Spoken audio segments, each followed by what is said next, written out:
Tere, eetris on Kigu TV, mina olen Jonatan. Ja mina olen Kätlin. Teeme väikese ülevaate, millest täna saates juttu tuleb.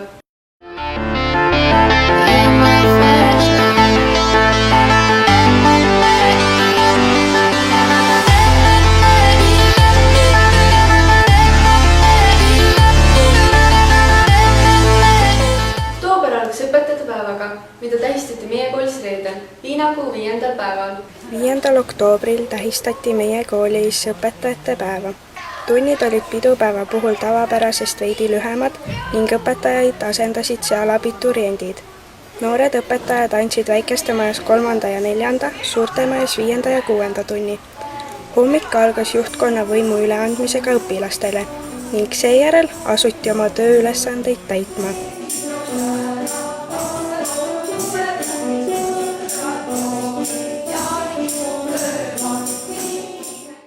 Isegi meie arstitädi Juta sai proovida õpilase ametit ja õpilased omakorda kooliarsti ametit. Näiteks, kuidas sa tulid kooli?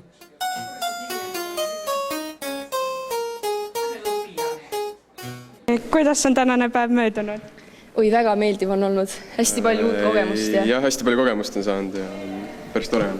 Kuidas siiani lapsed on tundunud?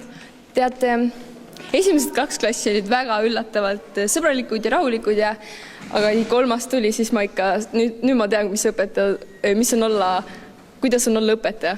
Et õpetajamet on väga raske tegelikult. Nii õpilaste kui ka päris õpetajate sõnul said abituriendid tunniandjatena väga hästi hakkama. Miks oli sinu soov saada direktoriks?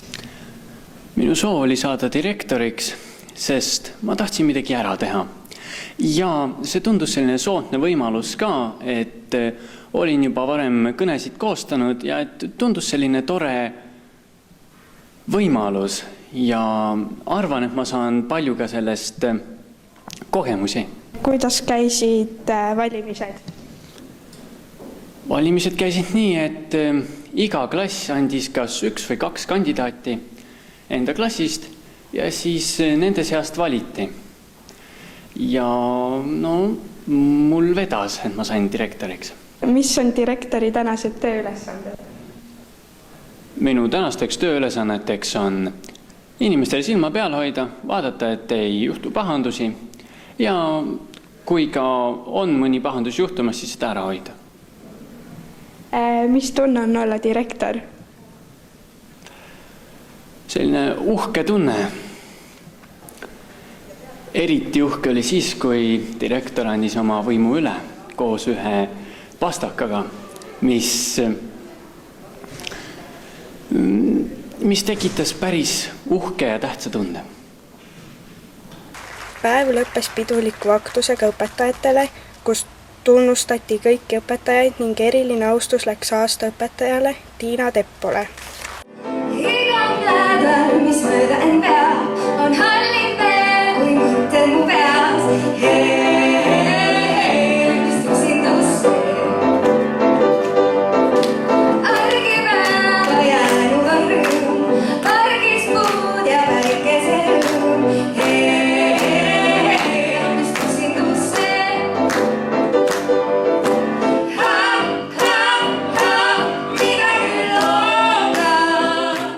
11. oktoobril toimus väikeste majas etlemiskonkurss, millest võtsid osa 1. kuni 6. klassi õpilased. Kätlin, kuidas nad sinu arvates hakkama said? Väga hästi. Kõik olid hästi armsad ja julged. Etlemiskonkursil võistlesid omavahel kõigepealt 1. kuni 3. klassid. Kõik esinejad said julge ülesastumise eest tänukirjad. Igast klassist valiti välja ka õpilane, kes sai eriauhinna kõige silmapaistvama esituse eest. Seenemetsas, sügisel kui metsas käib, näed, et mets on seeni täis.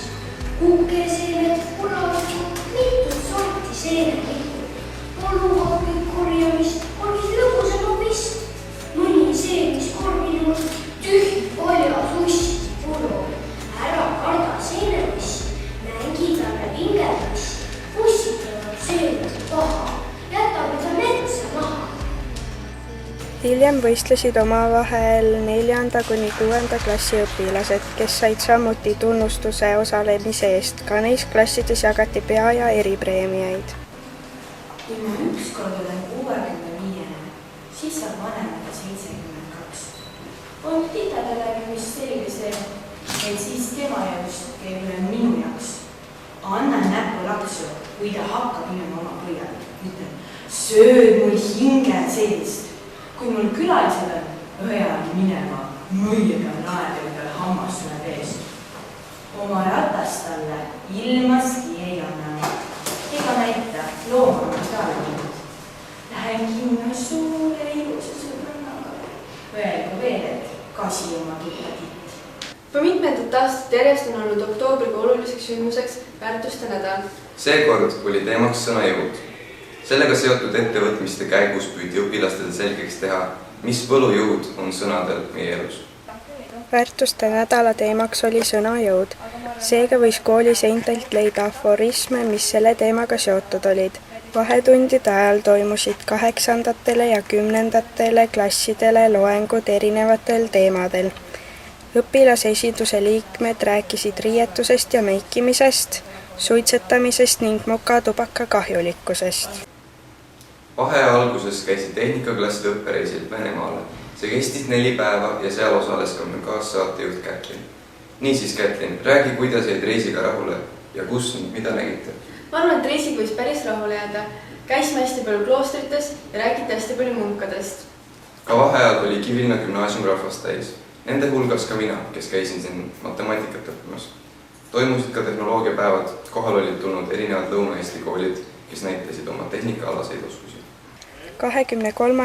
ja 24. oktoobril toimusid koolis tehnoloogiapäevad. Nende 2 päeva jooksul pidid nad ehitama roboti, mis lömastaks tomati, paberist pilvelõhkuja ning munaümbrise, mis hoiaks munad tervet, kui seda kukutada 1 meetri kõrguselt vastu maad.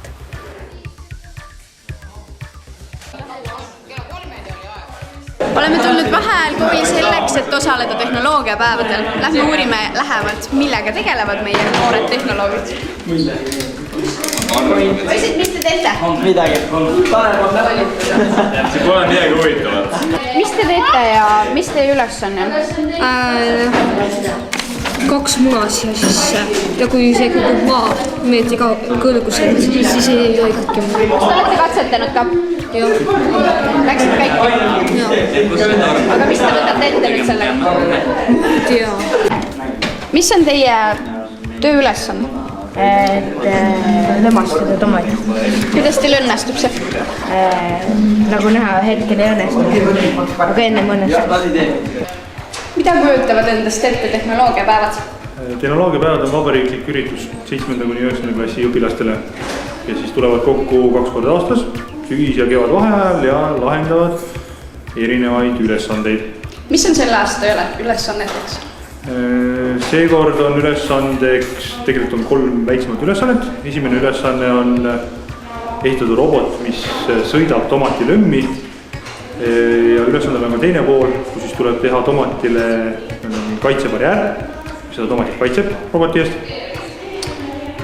Teine ülesanne on ehitada võimalikult kõrge paberist ja papist pilvelõhkuja ja 3. ülesanne on ehitada paberist munakarp 2 muna jaoks.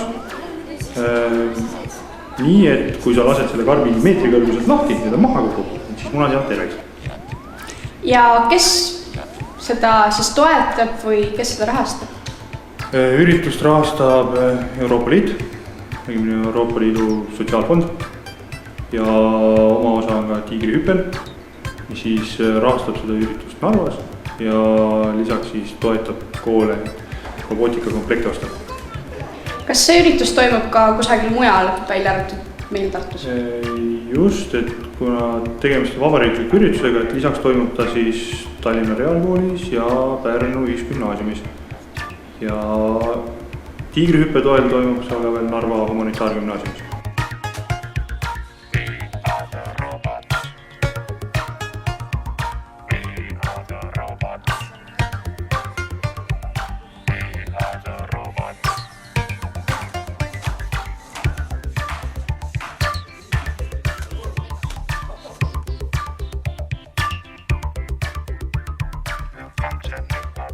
juba 11. korda valiti meie majas minimissi, kelleks saab algklassi tüdruk, kes on julge, loominguline, hakkaja ja kes on tubli ka õppetöös. Ettevalmistustega alustati juba selle aasta kevadel.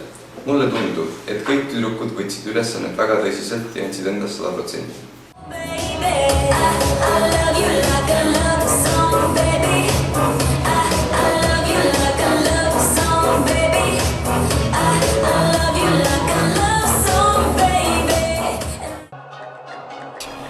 Viinakuu lõppes minimissi valimistega. Pidulik üritus leidis aset 31. oktoobril. Enne lõppvõistlust viidi läbi hulga liikumis- ja tantsutunde. Pisikesi kaunitare juhendas meie oma kooliõpilane Elisa Martõnov 6. B-klassist. Toimus ka tüdrukute õhtu, kus noored neiud valmistasid ette oma loovtöö ja disainisid endale teeselki.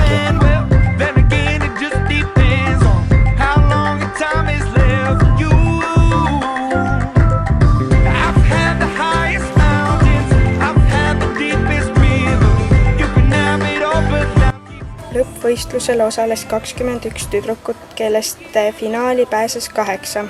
Võisteldi omavahel nii liikumises, eneseväljendamises, loovülesandes kui ka nutikuses. Minimissiks sai Grete Kaio 3. E-klassist. Esimeseks printsessiks tuli Laura-Kristina Mattius 3. D-klassist ning teiseks printsessiks sai Daisy Peterson 4. D-klassist.